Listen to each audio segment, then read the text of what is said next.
വിദ്യാർത്ഥികളെ വാഹനമിടിപ്പിച്ച് കൊലപ്പെടുത്താൻ ശ്രമിച്ച കേസിൽ ഒളിവിലായിരുന്ന യൂട്യൂബർ മണവാളനെ തൃശൂർ വെസ്റ്റ് പോലീസ് സ്റ്റേഷനിൽ എത്തിച്ചു. രാവിലെ 10:30യോടെയാണ് സ്റ്റേഷനിൽ എത്തിച്ചത്. മെഡിക്കൽ പരിശോധനകൾക്ക് ശേഷം കോടതിയിൽ ഹാജരാക്കും. ഇയാളെ ഇന്നലെ കുടകിൽ നിന്നാണ് പിടികൂടിയത്. തൃശൂർ സിറ്റി ഷാഡോ പോലീസാണ് പിടികൂടിയത്.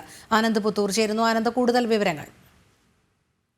രോഹിണി, മണവാളൻ വ്ളോഗ്സ് എന്ന യൂട്യൂബ് ചാനലിന്റെ ഉടമ മുഹമ്മദ് ഷഹീൻ ഷായെയാണ് വെസ്റ്റ് പോലീസ് സ്റ്റേഷനിൽ രാവിലെ 10:30യോടെ എത്തിച്ചത്.